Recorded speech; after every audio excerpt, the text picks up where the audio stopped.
భూముల్లో అక్రమణలను తొలగించడం, చెరువులను రక్షించడంతో పాటు విపత్కర పరిస్థితుల్లో నగరానికి అండగా ఉండేందుకు CM Revanth Reddy Hyderabad disaster management and asset protection ఏజెన్సీను తీసుకువచ్చారు. ఇప్పుడు ఈ సంస్థ కబ్జాదారులను వణికిస్తోంది. నగరంలో నిత్యం ఎక్కడో ఒక చోట అక్రమణలు తొలగించడం చేస్తుంది. దీంతో కొందరు ప్రజాప్రతినిధులు దీనిపై కన్నెర చేస్తున్నట్లు తెలుస్తోంది.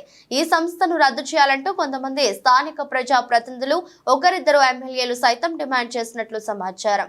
దీంతో ఇప్పుడు ఈ సంస్థపై సీఎం ఎలాంటి నిర్ణయం తీసుకుంటారనేది సస్పెన్స్ గా మారింది. సీనియర్ ఐపీఎస్ అధికారి ఏవి రంగనాథ్ చీఫ్ గా సుమారు 3,000 మంది అధికారులు, సిబ్బందితో నెల కిందట హైడ్రా ఏర్పాటైంది. ఇప్పటికే సుమారు 20 చెరువుల్లో అక్రమణలను తొలగించి అలాగే సుమారు 100 ఎకరాలకు పైగా ప్రభుత్వ భూములను స్వాధీనం చేసుకుంది.